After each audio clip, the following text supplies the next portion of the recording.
The dog wasn't moving. That was the first thing Leia saw when she pressed her face against the frosted glass of her cabin window. Not the man, not the storm.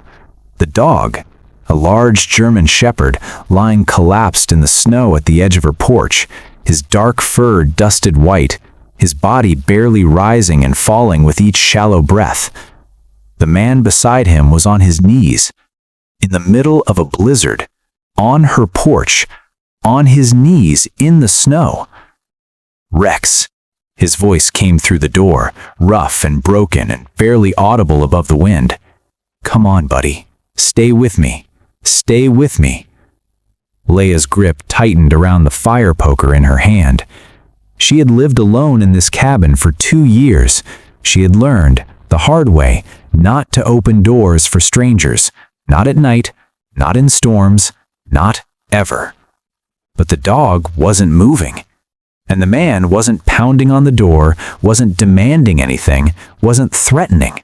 He was just kneeling there in the blizzard, one hand pressed gently against the dog's side, his head bowed like a man at a grave he wasn't ready to accept. Leia closed her eyes for 1 second. Then she opened the door. Welcome back to Jack and Rex Tales. The wind came in first, sharp and bitter, scattering snow across her floorboards. Then the man looked up, and Leia saw his face clearly for the first time. He was older, 50 maybe, a thick beard crusted with ice, eyes that were pale and exhausted, and something else, something that took her a moment to name. Hollow, like rooms in a house where someone used to live. I'm not here to hurt you, he said. His voice was quiet, steadier than it had any right to be for a man kneeling in a blizzard. I just need to get him warm. Leia stepped back from the doorway. Get inside, both of you, now. He didn't hesitate. He gathered the dog into his arms, all 80 pounds of him, with a gentleness that seemed almost impossible for someone so worn down, so close to broken himself. He carried Rex through the door the way a father carries a sleeping child, careful, protective, like nothing else in the world mattered. By the fire, Leia said. Put him by the fire. He crossed the room and lowered Rex onto the rug in front of the fireplace. His hands lingered a moment before he let go, making sure the dog was settled, making sure he was still breathing. Thank you, he said without looking up. Just 2 words, but the weight in them was enormous. Leia locked the door. She kept the poker in her hand. What's your name? She asked. Jack. He sat back on his heels, still watching Rex. Jack and Rex. Why are you out in this storm, Jack? He was quiet for a moment. His jaw tightened, like the answer cost him something. Car broke down about 4 miles back, he said. I carried him as far as I could. Leia looked at the dog. His paws were pale and cold to the touch. His breathing was shallow, too shallow. She had grown up in these mountains. She knew what hypothermia looked like. She set the poker down against the wall, slowly, deliberately, where Jack could see her do it, and knelt beside Rex. How long was he in the cold? Asked Leia. Too long, Jack said, and the way he said it, quietly, without drama, told her everything about the kind of man he was. He didn't explain or justify or minimize. He just told the truth and accepted the weight of it. Leia pulled a wool blanket from the chest beside the fireplace and wrapped it around Rex's body, tucking it under him, trapping the warmth close to his skin. She rubbed his legs gently, steadily, the way her grandmother had once taught her. Slow circles, patient pressure, coaxing warmth back into something that had almost gone cold. Rex let out a sound, low, fragile, somewhere between a whimper and a sigh. Jack exhaled like he'd been holding his breath for hours. He's going to need time, Leia said, but he's breathing. Keep talking to him. Jack leaned forward, his elbows on his knees, his face close to Rex's. You hear that, buddy? He murmured. You're not done yet. You hear me? You're not done. Leia stood and went to the kitchen. She didn't know why she was doing any of this. She told herself it was the dog, just the dog. She would have done it for any animal. That's what she told herself. She heated soup on the gas stove. The power had been out for 3 hours, and brought 2 bowls back to the fire. She handed one to Jack. He looked at it, then looked at Rex, then reached into his coat pocket and pulled out a folded cloth. He dipped the corner in the warm broth and pressed it gently to Rex's lips. Leia watched him feed the dog before touching his own bowl. She didn't say anything, but something shifted quietly inside her chest. "You can eat," she said after a moment. "He eats first," Jack said simply. No argument, no explanation, just the truth of who he was. They sat in silence after that. The fire crackled. The storm pressed against the cabin walls. Rex's breathing steadied, slowly, slowly, until it deepened into something that looked almost like real sleep. Jack watched him the whole time. "He saved my life," Jack said eventually. Not to start a conversation, just because it was true and he wanted someone to know it. Leia looked at him. "What do you mean?" Jack was quiet for a long moment. His hand rested on Rex's side, rising and falling with each breath. "Afghanistan, 2007. There was an explosion. I don't remember much about it, just the heat and then the noise going away, which is the part that should scare you when the noise goes away." He paused. "They said I stopped breathing." The fire popped softly. "Rex wouldn't leave me," Jack continued. "He stayed right there, barking, pushing, pulling at my sleeve, wouldn't stop, kept at it until somebody found us." His fingers tightened gently in the dog's fur. "I've asked myself 1,000 times why he didn't just go, why he stayed." He shook his head slowly. "I still don't have an answer. I just know that he did." A tear moved down his cheek. He didn't wipe it away immediately. He let it fall. "I'm not losing him," he said quietly. "Not like this. Not in the cold on the side of a road." Leia looked at the fire. Her throat was tight. "You could have died too," she said, "carrying him 4 miles in this storm." Jack gave a small, tired smile. "I've survived worse." She believed him. That night, neither of them slept much. Leia sat in the armchair near the window. Jack sat beside Rex on the floor, his back against the stone base of the fireplace, one hand always resting on the dog. At some point in the deep middle of the night, when the storm outside had settled into a low, mournful howl, Jack spoke again. "You live alone out here," he said. It wasn't a question. "Yes," Leia said. "That takes a certain kind of strength." She looked at him. "Or a certain kind of hurt." He nodded slowly. "Same thing, sometimes." A long silence. "War teach you that? Not trusting people?" "War confirmed it," Jack said. "People taught me first." Leia pulled her knees up to her chest. "Yeah," she said softly. "Same." For the first time since he'd walked through her door, Jack looked at her, really looked at her, not at the fire, not at Rex, at her, and she had the strange, unsettling feeling of being genuinely seen by another person for the first time in a very long time. Neither of them said anything more, but something passed between them in that silence, something quiet and careful and real. Morning came pale and cold and still. The storm had settled. The world outside was buried in white, every edge softened, every sound muffled. Rex lifted his head when the light came through the window. His ears rose. His tail moved, once, twice, a slow, weak wag that was the most beautiful thing Leia had seen in years. Jack laughed, a short, quiet sound, more breath than voice, and pressed his forehead gently against Rex's. "There he is," he whispered. "There's my boy." Leia turned away toward the kitchen so he wouldn't see her eyes.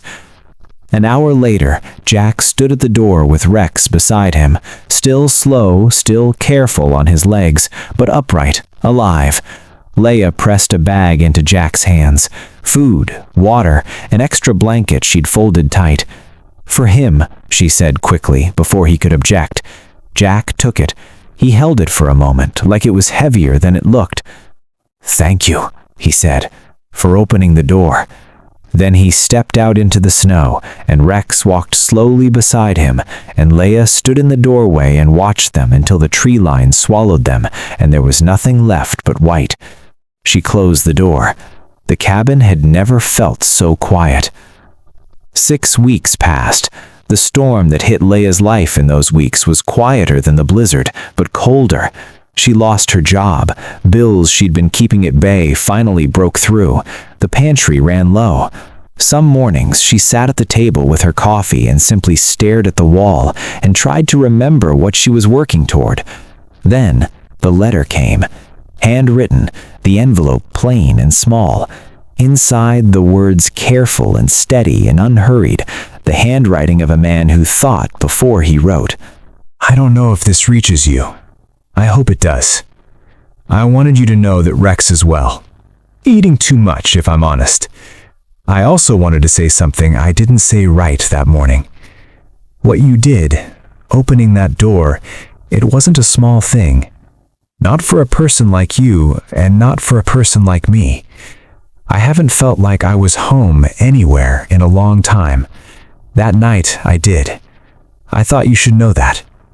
If you ever find yourself needing a door to walk through, the address is below." Jack. Leia read it twice. Then she folded it and held it against her chest and sat with it for a long time. The Veteran Support Center was a modest building on the edge of a small town 40 miles from her cabin. Nothing grand. A hand-painted sign, a parking lot with 2 trucks and a salt-stained sedan. Inside, it smelled like coffee and wood and something warm she couldn't name. There were people there, men and women with careful eyes and steady handshakes. People who had been broken in ways that didn't always show from the outside and were in the slow, patient work of rebuilding. And there, at the back of the room, was Jack. Cleaner than she remembered, steadier on his feet, but the same eyes. Quiet and deep and carrying something they'd always carry. And beside him, Rex, head up, ears forward, tail beginning its slow, joyful sweep the moment he saw her, like he'd been waiting for her return and simply hadn't mentioned it. Leia stopped in the middle of the room. Jack crossed it slowly. "You came," he said quietly. She couldn't find words. She just nodded. "I started this place," he said quietly. "For the ones who come home but can't quite get back, who survived everything over there and then couldn't figure out how to survive the quiet over here." He looked around the room. "We just keep the door open. That's all. We just keep it open." He looked back at her. "That night you let us in. You reminded me what it feels like when somebody chooses not to look away." He paused. "I don't have much to offer. This place, some honesty, and a dog who already thinks you're family." The faintest trace of warmth moved across his face. "But I was hoping, if you were willing, you might help me keep the door open." Rex pressed his head gently against Leia's hand. She looked down at him, then up at Jack, and this time she didn't hesitate. This is what no one tells you about courage. It doesn't always look like a battlefield. Sometimes it looks like a young woman alone in a storm, gripping a fire poker, pressing her face to frosted glass, and seeing a man on his knees in the snow beside a dog who is barely breathing. Sometimes courage is just the moment you decide, despite everything that has taught you not to open the door anyway. Jack carried Rex 4 miles through a blizzard because loyalty doesn't calculate the cost. Leia opened her door to a stranger because compassion, when it's real, is stronger than fear. And something that began in a storm, fragile and uncertain and barely alive, like Rex himself that first night, grew slowly into something solid, something true. Not a fairy tale, something better. A real life, built from broken pieces by two people who had both learned the hard way that walls keep out the cold and the warmth equally. If this story moved you, if you believe that loyalty still matters, that kindness still changes lives, that courage sometimes looks like simply not looking away, then subscribe to Jack and Rex Tales. Every story we tell is a reminder that in a world that moves too fast and asks too little of us, the quiet heroes still walk among us. Sometimes they arrive at your door in the middle of a blizzard, sometimes they're carrying a dog, and sometimes, if you're brave enough to open the door, they change everything. What is the significant educational and other value in this story? This story carries several layers of quiet but powerful value for its viewers. It humanizes Vetran's struggles honestly. Jack doesn't arrive as a hero asking for recognition. He arrives as a man who survived a war and came home to a world that didn't quite know what to do with him. Older American viewers who know veterans, or who are veterans, will recognize that truth immediately. The story dignifies that experience without dramatizing it. It shows the healing power of the human-animal bond.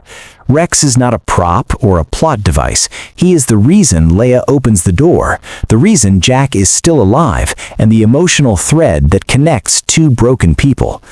Research consistently shows that service dogs and companion animals provide measurable relief for veterans experiencing PTSD and emotional isolation. This story makes that truth feel personal. It models quiet courage for everyday people. Leia's act of opening the door is the moral center of the story. She has every reason not to. She does it anyway. That is a lesson about compassion that transcends age, background, and circumstance. It reflects the reality that healing is communal. Jack doesn't recover alone. He builds a space where others can recover together. That is a message about community, purpose, and the importance of staying connected, especially for older viewers who may themselves be experiencing isolation. And finally, it reminds us that some of the most important moments in a life arrive unannounced, in the middle of a storm, asking nothing more than a moment of grace.